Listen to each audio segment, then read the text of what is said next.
I just had to let you know you're. She a happy baby, she a happy baby. Hello everyone, welcome back to our podcast channel. I am Sagala Tirapsari with name 632500260. And sitting right next to me is my awesome partner. Hello guys, I'm Shakira Priya with name 632500032. We are studying from BSI University, Accounting Information System Study Program. Yes, and today's episode is going to be very special and slightly heavy because this is actually our final project for the English course. How are you doing today, April? Are you ready for our discussion? Honestly, I'm a bit nervous but really excited, Sakila. We have a massive topic to discuss today: cryptography and artificial intelligence, technologies that we use literally every single day. Exactly. So, to all our viewers and especially to our lecturer, please sit back, relax, and enjoy our discussion. Let's get right into our first topic, cryptography.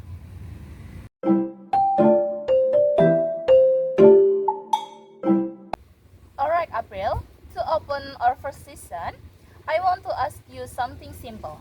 In this modern digital era, everything is connected to the internet. How critical is cryptography in our daily digital infrastructure? Thank you for the question, Ila. To put it simply, without cryptography, the digital world will collapse today. It's derived from the Greek word kryptos, meaning secret, and grypton, meaning writing. But today, it is the mathematical foundation of our privacy. Every time we browse the web using HTTPS, and when people trade Bitcoin in blockchain, encryption is working behind the scene. Wow, that's a powerful statement. You mentioned encryption. For our friends watching this at home, could you explain the actually distinction between symmetric and asymmetric encryption? Because honestly, it can get quick confusion. Right, it sounds complicated, but it's actually basic logic. In an academic context, symmetric encryption uses just one single short key for both looking and unlocking the data. It's incredible fast, perfect to encrypting big files. But the problem is, how do you send that key to the other person safely without someone stealing it? Ah, I see. If someone intercepts the key, the security is gone, right? Exactly. That's why we have asymmetric encryption, like the RSA algorithm.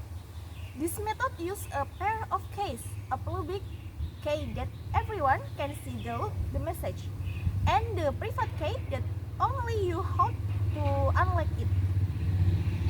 It's way more secure for open networks like the internet, even though it requires more computer processing power. That makes perfect sense. So, it's a balance between speed and security. Now, let's look at this from a more critical perspective. Some people argue that cryptography is a double-edged sword. On one hand, it protects our private chats, but on the other hand, it allows bad people or criminals to communicate with, with, without law enforcement being able to intercept them. What is your take on this encryption backdoor debate? This is what experts call the crypto war debate. From a human rights and privacy perspective, end-to-end encryption is non-negotiable. It protects journalists, activists, and ordinary citizens like us. If government demand a backdoor to spy on criminals, that same backdoor can be found and exploited by dangerous hackers. Technically speaking, there is no such thing as secure backdoor. If a door exists for the good day, good guys, the bad guys will eventually eat the loop. Wow, that's a very sharp point. Security versus privacy is always a tough debate. Before we close in this first topic, what about the future? I read an article about quantum computing potentially breaking our password and encryption codes in the future. So Sakila, April, and everyone else be worried right now. We should be prepared, but not panic. Scientists and mathematicians are already working on something called post-quantum cryptography. The goal is to build new mathematical puzzle that even a quantum computer cannot solve. It's basically a non-stop race between the power of computers and the complexity of math. Fascinating insight, April. Thank you so much for explaining cryptography so clearly. Now, guys, don't go anywhere because we are going to switch role as we transition into our second, actually, equally exciting topic.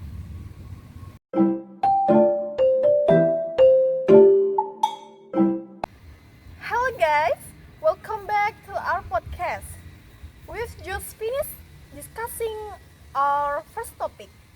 Now, let's move on to our second topic, which is artificial intelligence or AI. It's becoming a big part of our daily life, especially for students. So, Shakila, do you use AI in your daily life? Yes, I do. I use AI quite often, especially for studying. It helped me find information, summarize long articles, translate English, and sometimes even gives me ideas when I'm stuck. That's interesting. I also use AI, but I didn't realize how many things it can do. By the way, what exactly is AI? AI stands for Artificial Intelligence. It's a technology that allows computers to perform tasks that usually require human intelligence, such as answering questions, recognizing image, understanding language, and learning from data. When did you first start using AI?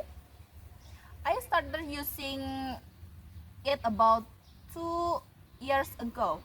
At first, I was just curious, but now it has become one of the tools I use almost every day for learning and completing assignments. Besides studying, where else can we find AI? AI is actually everywhere. It's used in Google Maps to find the fastest route, in voice assistant like Siri, in online shopping apps that recommend products, and on social media to suggest videos or posts you might like. Wow, I didn't know AI was already just a big part of our daily lives. What do you think is the biggest advantage of AI? I think the biggest advantage is that it saves time. Instead of spending hours searching for information, AI can help us find answers quickly. It also makes learning easier because it can explain difficult topics in simple words. That sounds really helpful. But do you think AI has any disadvantage? Yes, definitely. AI doesn't always give correct answer. Sometimes the information is inaccurate or complete or incomplete. That's that's why we should always check reliable sources and not depend on AI completely. That's a good point. Some people also worry that AI will replace human jobs. What do you think? I think AI will replace some repetitive tasks, but it won't replace human complexity. People are still needed because we have creativity, emotion, critical thinking, and the ability to make complex decisions. I agree. So, what advice would you give to students who use AI? My advice is to use AI as a learning assistant, not as a shortcut. Let AI help you understand lessons or generate ideas, but always do your own thinking and make sure the information is correct. That's great advice. So, we can say that AI is very useful technology, but we need to use it wisely and responsibly. Exactly. AI should help us learn and work better, not replace our own abilities. Well, that brings us the end of our second topic about artificial intelligence. We hope this discussion has helped you understand both the benefits and the challenges of AI. Thank you so much for listening. We hope you enjoy today's podcast and learned something new. See you in the next topic. Goodbye, Goodbye. everyone. Dadah. I just had to let you know you're